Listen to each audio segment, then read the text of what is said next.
Now, I have seen some stuff as a kid growing up in the projects.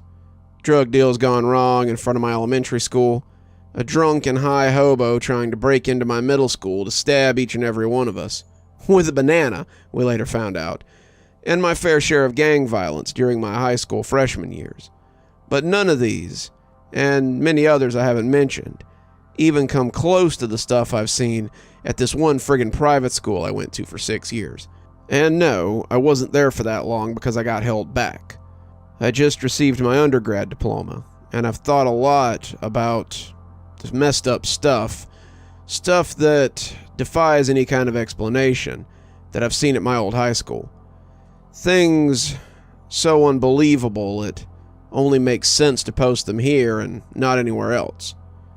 So, you ready? Good, because this won't be a smooth ride. Not by a long shot. Now, these stories aren't chronological by any means. I'll only be writing what's, clearest to me. Sometimes it's from my senior year or my second junior year. It all just kind of depends. For now, though, I'll start with my earliest memories. Sophomore year.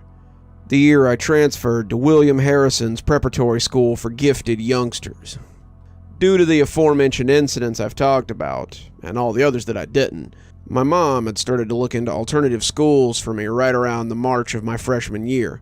God knows how my heart dropped when she admitted that she'd worked her ass off for at least 3 jobs to pay the admission fee for the scholarship test. Surprisingly, I passed it with flying colors.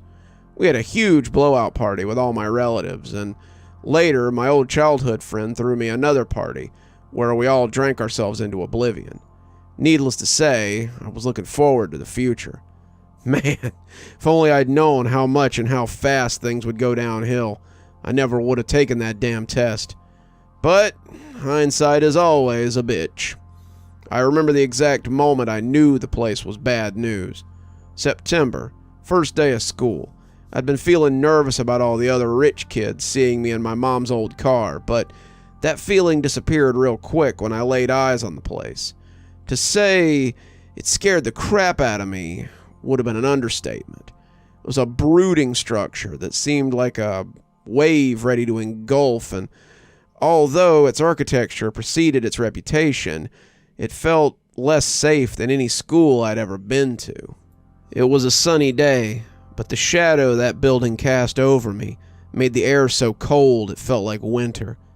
My mom, on the other hand, didn't seem to feel anything amiss, so she drove off after a friendly wave, and I went through those doors, my brown paper bag grasped firmly by my slightly trembling hand. I felt like a lost castaway as I traveled through those long hallways.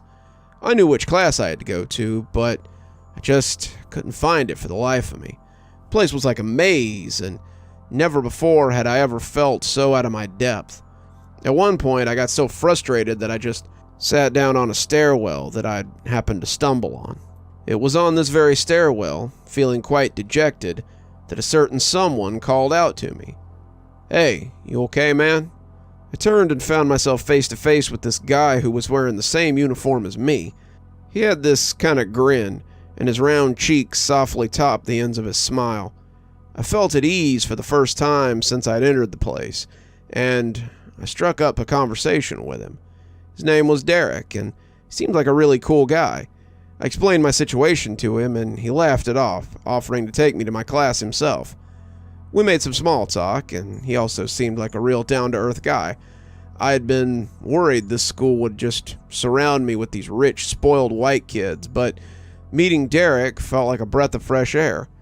We got to my class, and I had to uncomfortably part ways with him. He was a senior, which to younger me explained his coolness in an instant, but he said that he would catch up during break with me. With that, he disappeared behind one of the corridors, and I walked into my class. I was robbed of the relief that Derek had gave me pretty much the moment I stepped in there. The lesson, which had been going on, grinded to a staggering halt, and everyone, and I do mean everyone, the teacher included, turned to look at me. Countless blue eyes stared me down as I sheepishly took my seat, trying my best to be as small as possible. The lesson resumed as sharply as it had stopped, and all I could do was take notes, having gone from the most visible guy to the most invisible. I tried to talk to the others in the coming days, but they all just seemed odd. They were nice and welcoming, but I could sense a certain hollowness in them that gave me the heebie-jeebies. They also seemed to struggle in class, even though the material was pretty easy, and I often found myself wondering if there really was anything under those blonde tops of theirs. As you can imagine, I often ate my paper bag lunch all alone. People around me would be chattering and laughing away, and I'd just sit there chewing my sandwich in silence, wondering about whether my mind found relevance in that moment at all. But on one of those days, about a week after I'd started, I was eating my sandwich alone, as always, when all of a sudden Derek sat down in front of me. I recognized his voice in an instant, but when I looked up at him, I froze when I saw the huge bruise just above his eye and the white patch that covered his left cheek. "Dude, what the hell happened to you?" I asked. Derek only smiled.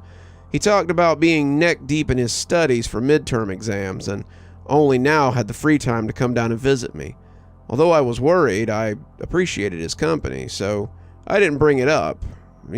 How he'd completely ignored my question. Several days passed, and I spent each and every one of them talking to Derek during lunch. He was someone who just got cooler by the moment, and although he wasn't the most literate when it came to pop culture or current events, we still found a lot of common ground with each other. He admitted to me that he wasn't the most popular guy in his grade, which I just couldn't bring myself to believe, but he assured me that it was fine. But from what I could see, it wasn't just the student body that treated Derek poorly. The teachers also seemed to be going along with it. I remember bumping into Mr. Knight one day, the senior history teacher, and casually asked him about Derek, remembering that he was a huge history buff. But the guy just looked at me for a moment, a visible, almost faint look of confusion in his eyes, before walking off without saying anything. William Harrison's preparatory school for gifted youngsters sure was a hell of a place, and not in a good way. This was how most of my days went. Going to school, taking notes, talking to Derek during lunch, the highlight of my day, taking more notes, going home, finishing any leftover assignments, sleep, and then repeat. About 4 weeks in is when it happened. I was in a particularly boring class, my eyelids struggling to stay open, let alone letting my eyes see what was in front of me. The teacher's voice seemed to drone on forever, and the last thing I remember before falling asleep was wondering just how the hell anybody else looked so damn focused on a guy that made you feel more bored listening to whatever he was saying than watching grass grow right in front of your face. I awoke with a jump a few moments after things went dark. The reason for this? Well, the fire alarm was blaring like there was no tomorrow, and the spinning white blindness was like needles being shot through my eyes. Its screeching grated my eardrums to shreds. I looked around hurriedly, and that's when I noticed the first thing that made me feel uneasy about the whole thing. No one but me was in the class. I was the only one present. In fact, it looked like no one had ever been there. The blackboard, the ancient as hell thing, was as clean as a whistle, and it also lacked several large blemishes I'd noticed before. In fact, everything seemed to have lost its sanding from age and exuded a pristine glow. I would have probably sat there frozen like a deer in headlights forever, had the smell of smoke not invaded my nose. Just one whiff was enough to send my ass into a fit of coughing that I barely managed to get under control by pressing my mouth against my jacket. I knew I had to get out quick, the fire being the least of my concerns. I grabbed the door handle with my naked skin and fought back the urge to cry as my flesh sizzled while I turned the knob. The pain brought a new wave of adrenaline that made me even more awake than before. Everything was on fire. The hallway, the paintings, the trophy case. The flames clung to the wall as though they were made of dried and aged wood instead of concrete and steel. The fire had seethed its way into every crevice, and the ceiling above was covered in a cloud of black fumes, the air itself burning my eyeballs. I ran from the corridor to the next one, wondering if I was making the right turns, but it wasn't very long before I found myself in a part I didn't recognize at all. The flames hissed and gnawed like whips, eager to sink their smoldering teeth into me. My strength was running out, the adrenaline rush wearing off like a high, and I felt like I was out of options. Well, until someone called out to me. I turned my head as naturally as one could and found myself facing a sight that no one had ever prepared me for. Derek stood not 6 feet away from me, his entire body a burning wick, and yet he didn't so much as twitch a muscle. "You gotta get out of here," he said, his voice somewhat raspy as it burned his vocal cords. "Yeah," I told him, my brain struggling to process the situation. "The school's burning, so we gotta—" "That's not what I meant." The voice cut the air like a bullet, and I forgot how to talk. "You gotta get out of here before it's too late, and believe me when I say that it's better to be consumed by fire than consumed by this place." The last thing I remember is reaching out to Derek, his skin a blackened mess that was one step away from soot by this point. But even with 10 fingers on one hand, I still couldn't manage to grab a hold of him before everything went dark again. I awoke with a jump, and everyone turned to look at me. I looked around the classroom and breathed in a sigh of relief, everything being as it should. There was no way to describe the relief I felt when I counted only 5 digits on my hand, but there's also no way to describe the exhilarating pain I felt with no warning. I turned my other hand, the one I'd been counting with, and stared at the terrible blister that was forming on my palm, my red, sagging skin already encapsulating in a bubble of liquid held together by the thin membrane. Oh, Derek! How I wish I'd listened to him, knowing what I know now as I'm writing this. If I could go back to that day that you warned me about, as I sat all scared in class for no apparent reason, I'd have gotten my ass out of there before the bell would have rung and never come back.